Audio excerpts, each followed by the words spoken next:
fadlan ha iloobin inaad saarto subscribe si aad u hesho muuqaaladii u dambeeyay. Mahadsanid. Go'aanka maxkamaddu waxa uu ahaa mid aad u adag.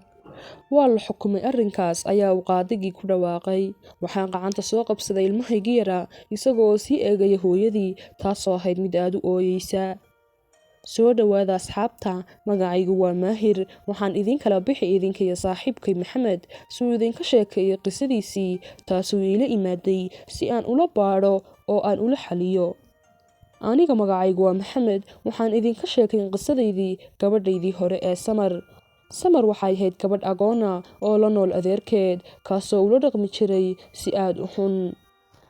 Halka gabadha adeerkeed ay ka dhigan jirtay shaqaale si bila naxariisa. Aniga waxay igula taliyay saaxiibkay oo igu yiri miyana doonayn inaad guursato. Haa, laakiin weli ma aanan helin gabadh wanaagsan ayaan ku yiri. Anagu waxaan u jaarnahay gabadh agoon ah taasoo akhlaaq wanaagsan leh.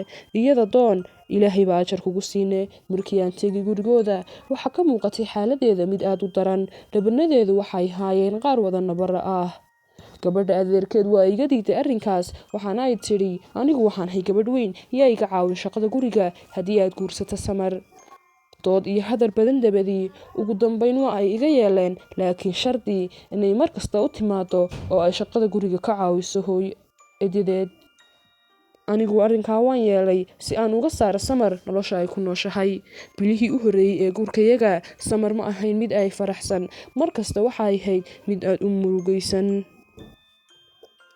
Waxa ay tagi jirtay guriga adeerkeed si ay eedadeed uga soo caawiso shaqada guriga.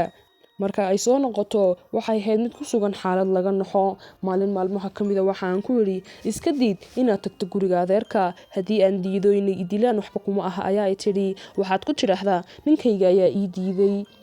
Waxaan u tagay adeerkeed si aan ugu sheego inay gabadhaydu aanay u iman doonin ilaa bishii hal mar mooye. Isaguna arrinkaa waa uu iga yeelay. Waayo gurikayaga dabadii waxa uu noqday mid u yar naxariista Samar gaar ahaan anigu waxaan ku caawin jiray in lacag ah bishii. Si kastaba ha ahaatee Samar weli waxay ahayd mid aad murugaysan. Maalin waxaan weydiiyay miyaanad ku faraxsanin gurikayaga. Haa, laakiin anigu sidii ay waalidkay u geeriyoodeen ma dareemin wax farxad ah. Markasta waxaan ku noolaan jiray guriga adeerkay halkaasoon ku seexan jiray kuna soo toosi jiray caydooda. Aniga ayaa ku ilowsiin ayaan ku yiri waxaan isku day jiray inaan ilowsiyo xaaladii ay soo martay. Waxaan u saaray dalxiis aad ayay u faraxsanayd. Waxa ay soo aragtay meel aanay weligeed hore u arag. Markii aan soo noqonay waxay noqotay mid in yara furfuran oo yara faraxsan. Maalin markii aan ka soo noqday shaqada waxaan soo galay gurigii oo isdhex yaala. Waan naxay waxaanan ku qayliyay Samar kumee.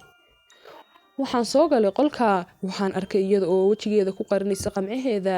Waan soo ag fadhiistay maxaa kugu dhacay ayaan ku yiri waxa ay bilowday inay oydo. Iga raali haw aniga waxa igu dhacday xaalad aanan garanayn taasoo ii sababtay inaan sidan sameeyo. Dhakhtarka ayaan ku geyn ayaan idhi waxaan aadnay cisbitaalka. Markii uu baaray doctorkii waxa uu yiri waxay ku sugan tahay xaalad caro oo xun taasoo u sababtay inay sidan noqoto. Waxaan u qori doonaa kiniino. Laakiin marka ka dambaysa xaaladeedu waa ay ka sii dari jirtay. Waxa aan go'aansaday inaan ka soo fasax qaato shaqada si aan u ahaado garabkeeda oo aan u ilowsiyo xaaladda ay ku sugan tahay. Intaa kadib waxay urka ku qaaday ilmahayaga koowaad ee Rayaan. Markii ay dhashay waxa ay ku soo noqotay xaaladeedii hore. Aad ayaan uga cabsan jiray ilmaha yar. Mararka qaar waxay kaga tagi jirtay isaga oo gaajoonaya oo wax caana ah ma ay siin jirin kaliya waa ay daawan jirtay. Waxaan mar labaad ka soo fasax qaatay shaqada si aan u xanaaneeyo ilmahayga. Iyadana waxaan ku celiyay dhakhtarkii si uu ula baadho xaaladeeda. Waxaan u tagay adeerkeed waxaanan ku yiri gabadhaydu idin iman mayso laakiin waxaynu ku heshiinay markii hore inay noo iman doonto ayaa yiri haddii aad ka hadhi weydaan waan idin soo dacweyn doonaa ayaan ugu hanjabay. Iyagana markaa ayaa noogu dambeysay oo nolosheeda waa ay ka baxeen. Samar waxa ay noqotay mid faraxsan oo ilmahay la dhaqaalaysa oo ilaalisa. Rayaan waxaan qoray madrasadda uma aanan warwari jirin. ilaa maalin maalmaha ka mid a aan ka soo noqday shaqada isaga oo xaalad adag ku sugan oo wada nabara ah. waxaa ka muuqatay inay Samar sidaa u gashay. miyaanad naxariis lahayn? ilmahaagii maaha miyaa? maxaadsan ugu galaysaa ilmaha yar ee naqan? ayaan ku yidhi. ima aanay jawaabin oo waxay gashay xaalad aamus ah. in badan ayaan u sabray gabadhan, laakiin iminka intaa wax ka badan uma sabri karo. iminkana waxay gaadhay heer ay waxyeelayso ilmahayga. waxaan go'aansaday inaan u qabto shaqaale, taasoo ka caawisa ilmaha yar. gabadha shaqaalaha ah waxay ahayd mid aad u qurux badan oo naxariis badan. waxa ay sidoo kale ka caawin jirtay Samar xilliyada dawadeeda, waana ay kula dadaali jirtay. umuuruhu waa ay wanaagsanaayeen sidii ay noogu timaaday Kaariya oo ahayd shaqaalaha cusub.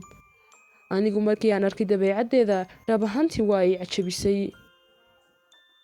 maalin maalmaha ka mida waxa ay i weydiisay, maxaa kugu kalifay inaad la noolaato gabadha sidan ah? waxa aan ku yidhi, Samar waa agoon, mana haysato meel ay tagto, aniguna ajar ayaan ka helayaa. waxaa igu tidhi, miyaanad ka fikirin inaad kala tagtaan? waan ka fikiray, laakiin waxaan sameeyo ma garanayo, waayo si kastaba haatee waa gabadhayda, ayaan ku yidhi. maalmihii waa ay socdeen ilaa aan maalin aan go'aansaday inaan u sheegto jacaylkayga Kaariya oo aan usoo bandhiga guur. waa iga yeeshay arrinkii, laakiin waxaa igu tidhi, anigu ma doonayo inaan noqdo gabadha labaad. waxaan ku yidhi, maxaan sameeyaa? waa inaad iska furto Samar, waa gabadh agoona, xaggee ayaa ay tegi? aniga ayaa u karin doona guri, halkaasoo iskaga noolaan doonto. waxaan ku yidhi, may anigu arrinkaa ma yeelayo. si kastaba haatee waa inankayga hooyadii, maskaxdaydana waan ka saaray inaan guursado Kaariya. maalin maalmaha ka mid a waxaan ka soo noqday shaqada, waxaan arkay Samar oo dhulka jiifta.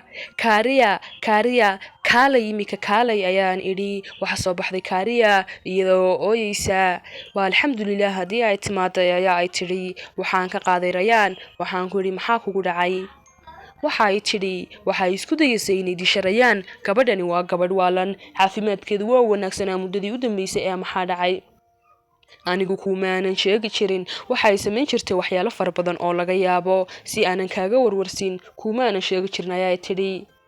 intaa kadib waxaan go'aansaday inaan dacwad ku soo qaado Samar. dacwaddiina aniga ayaa guulaystay maadaama ay xaaladeeda caafimaad awgeed.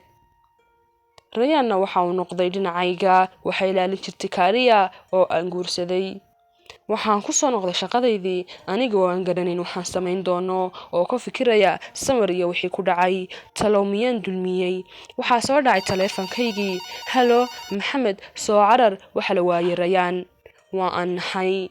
waxaan usoo degdegay dhinacii madrasadii Rayaan. markii aan imaaday waxaan arkay Kaariya iyo ilaaliyihii. Kaariya waxaa igu tidhi, meel kasta waan ka eegnay balse waan weynay. waa Samar, ayaa aan idhi. waxaan usoo degdegay dhinacii gurigii aan u kareeyey. waan qaraacay balse waa la ii jawaabi waayey. waxaan go'aansaday inaan jabiyo albaabkii. waan jabiyey, waanan soo galay, balse waa aan waayey Samar. iyada ayaa samaysay, ayaan qirtay markii. iminkana baadhe, sidee baan go'oonkaan karaa halka ay joogaan? waxaanu ka bilaabi doonaa baadhitaanka gurigaaga iyo gabadhaada labaad. ma jiraa waxaad sheegi doonto oo gabadhaada labaad khuseeya? haawo ay jiraan, ayaan ku yidhi. xilligaa waxa soo dhacay taleefankii baadhaha. haye iminkaan imanayaa. iga raali haw Maxamed, waxaa igu soo dhacday haw degdega, laakiin waan ku imanayaa si aan kaaga qoro hadalka khuseeya gabadhaada labaad. iminka saaxiibayaal, howlba igu soo dhacday. waxaan usoo noqon doonaa si aan u ogaado waxa ku dhacay Maxamed iyo siduu inoogu sheegay gabadhiisa labaad. talow xaggee ayaa u tegay inankiisii Rayaan iyo gabadhiisii? nala socda qaybta labaad.